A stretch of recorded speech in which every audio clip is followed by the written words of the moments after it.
Hello, I am Dr. Dibjani Mukherjee, Head Department of Psychology, St. Thomas College, Bhilai. Today I will be talking about what is learning and the theory of learning, which is the classical conditioning.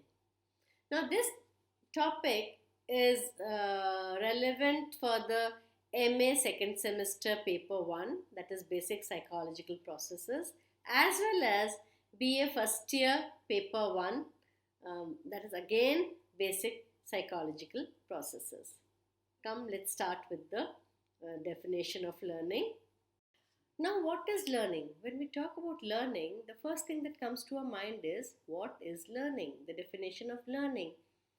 Well, learning is the process of acquiring new or modifying existing behavior.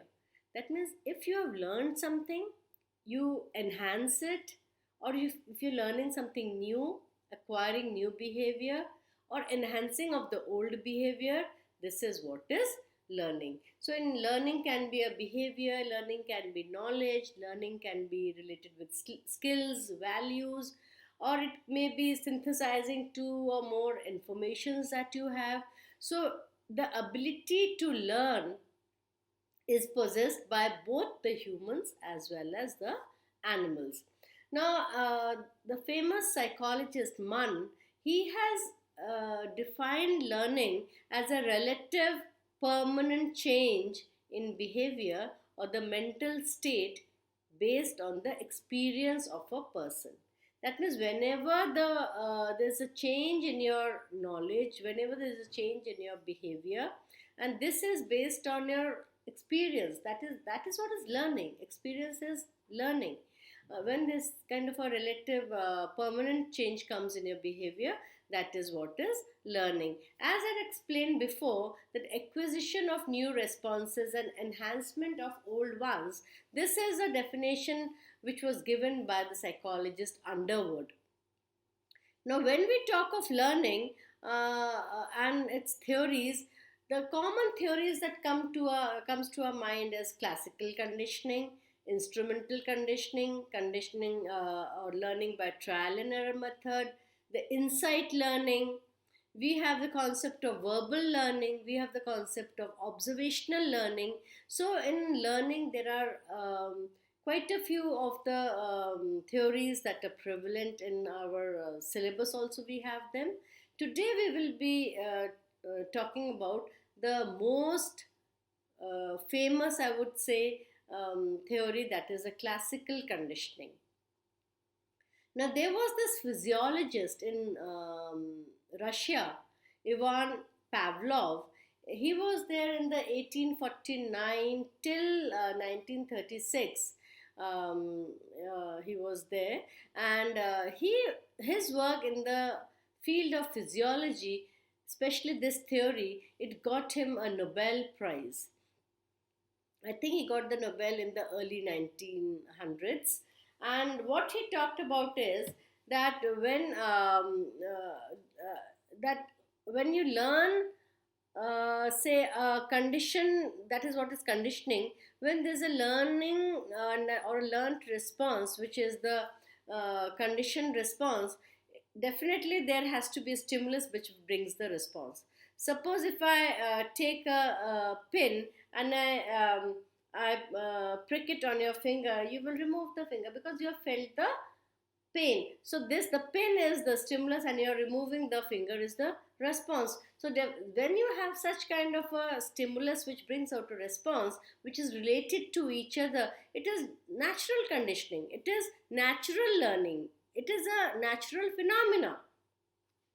But the classical conditioning talks about bringing out this response not with the natural stimulus but with some other related stimulus which otherwise will not bring the response. I will just give you the example, only then you will understand this concept. Now you have food, and seeing the food, if you are hungry, you will have a flow of saliva because you would want to eat. So, food brings saliva. It is a natural process. It is not a learned process. It's a process which you have learned since the day you are born. Nobody has taught you, but it's a natural phenomenon. So, food and saliva. Food is the unconditioned stimulus, which you don't have to learn. It is already there in your learning process. And saliva is the unconditioned response. That is, US will bring out UR. Food will bring out saliva. So when this food bringing out saliva is a natural process, but something else which is not related to food, if that brings out saliva, that is a conditioned process, classical conditioning.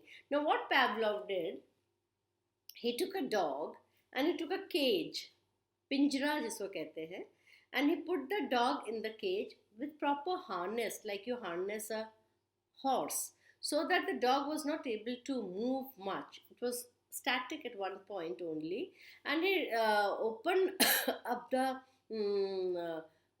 salivary duct, and he fixed a beaker out there, so that whatever saliva comes out in the drops in the beaker. Now Pavlov kept the dog hungry for a certain hours till he was actually very, I would say, greatly in pangs of hunger. Now, if you have a meal and after 1 hour you won't be that much hungry, so you have to know the optimum hours needed for proper hunger to take place, and that is what Pavlov did. The dog was kept hungry, and then there was a bell ringing, and when the bell rang, after some time the food came. So initial trials, when the bell rang, there was no response. When the food came, the dog started salivating and the saliva drops started falling on the beaker. And this salivating only happened once he saw the food. So such a thing kept on happening. Again a bell rang, food came, seeing the food, saliva dropped on the inside the beaker. 1 trial, 2 trial, 3 trial, 4 trial. Slowly and slowly the dog learns that whenever food comes, it is accompanied by the ringing of the bell. So once that learning took place, the moment the bell rang, before the food came, saliva drops started falling in the beaker. Now this was not happening in the initial trials. This only happened when the dog connected the bell with the food, and his saliva started flowing. So now when we talk of classical conditioning, I told you when the learning or the conditioning takes place not with a related stimulus, but the response is with an unrelated stimulus. In normal circumstances, a bell would not elicit a response like flowing of the saliva. But when the dog's mind connected the bell with the food, saliva started flowing. Now, bell is the conditioned stimulus. Saliva is the conditioned response, right? And food is the unconditioned stimulus. So, food and saliva is unconditioned. You don't have to teach it. You don't have to make him learn. It is a known process. Then comes food and bell. Bell is conditioned stimulus. Food is unconditioned stimulus. In the initial days of trials, the saliva only came not with the bell, but after the food also came. So it is food plus bell brought out saliva, which was unconditioned response, not a learned response. Only when saliva came before the food and after the bell, it is a conditioned stimulus bringing out conditioned response. So this type of learning, when it happens, you learn. It is called the classical conditioning.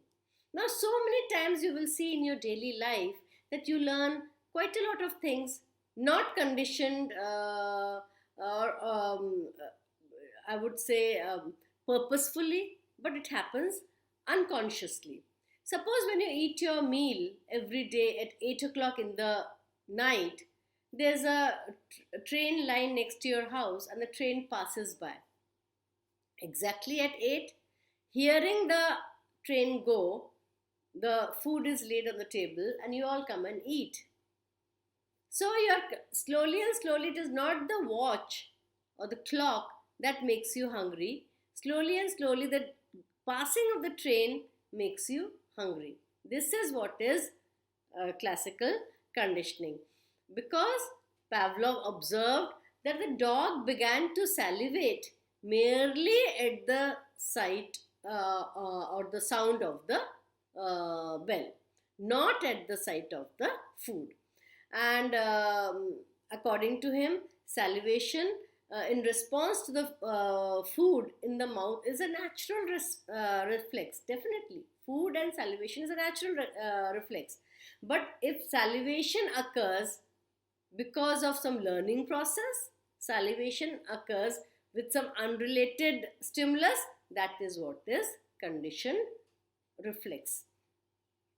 There was another experiment which was done by J.V. Watson, and he and his colleague called Rayner. Now, what they did, it's a very famous experiment called the Little Albert. In this experiment, he chose a child, maybe a 1 year old child, who did not have any fear of the fur animals or fur toys. Whenever a toy was given to him, he used to pick it up and play with it.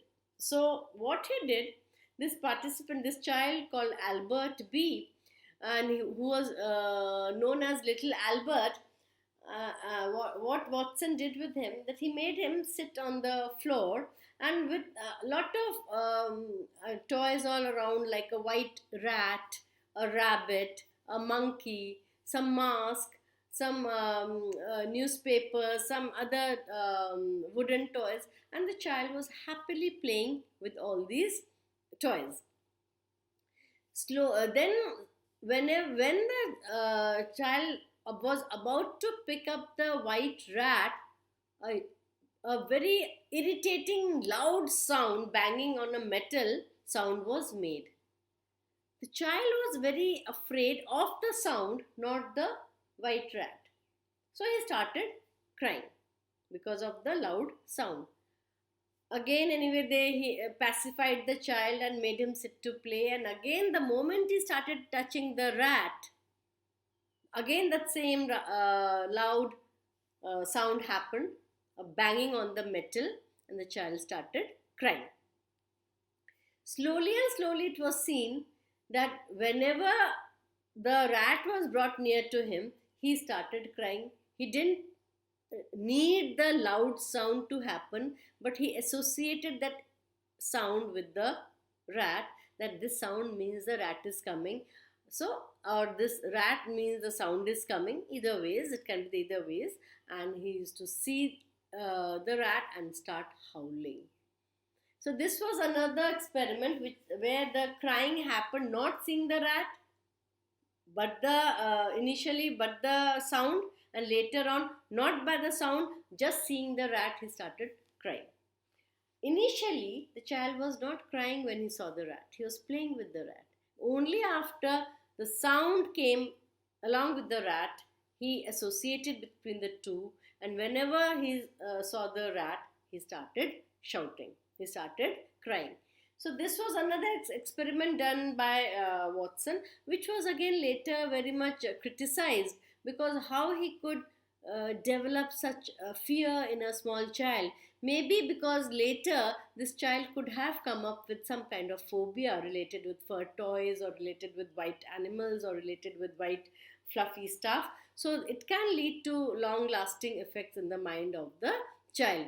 So in this little Albert's case, so neutral stimulus was the white rat, because initially seeing the rat, he did not scream and he was playing with it. Then unconditioned stimulus was the loud sound. Unconditioned response was fear, because he didn't, again, Unconditioned stimulus. Why? Because he didn't have to teach them. Conditioned stimulus later on became the white rat. Initially he was not afraid, but later on, once he was conditioned, he was afraid of it.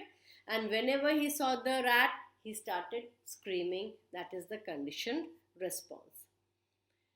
So when we talk of these experiments, this classical conditioning, certain stimulus generalization can take place in the little Albert experiment.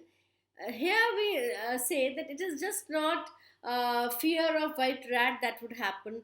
Maybe fear of any variety of white objects can happen in the mind of the child. He can generalize with furry stuff. He can generalize it with a white towel. He can generalize with Santa Claus, anything with like a white beard, and that fear may prolong in the mind of the child. So a lot of criticism related with transference in form of phobia was talked about post this little Albert experiment. So one thing we talk about in this classical conditioning is the factor that affects most in this classical conditioning is the temporal relationship. The temporal relationship is the relationship between the CS and the US. CS, that is a conditioned stimulus, which is the bell in case of Pavlov's experiment, and unconditioned is the US, that is the food. That means if the bell rang and the food came immediately, association would happen. But if the bell rang and the food came after half an hour, the association would not happen. Okay, so this connection between the bell and the food has to happen I would say a little time, not a greater time. It should follow one after the other for the mind of the subject to make a link of these two, and then he gets the conditioned response. So basically, this time is very important, and this is where I would say the mastery in terms of an experimenter also lies. So when we talk of learning, there are many kinds of learning. I told you, here we have just talked about the classical conditioning. In the next, we will talk about the other types of learning also. But to make any learning happen, certain internal factors also has to be there, like the motivation in the subject, interest in the subject, interest in the learning material, how it is presented, and environment, whether it is congenial for learning, and so on and so forth. So only if all these are also there, proper learning will take place. So when we talk of classical conditioning, it is basically that kind of conditioning that where the learning or the happens with some unrelated stimulus, response happens with some unrelated stimulus. This unrelated stimulus accompanies a related stimulus, and slowly when the connection between these two happen, the brain understands that the unrelated stimulus in such a manner that a conditioned response will be there, because he has made the connection between the bell and the food. So this is classical conditioning, and next lecture we will come back with instrumental conditioning. Thank you.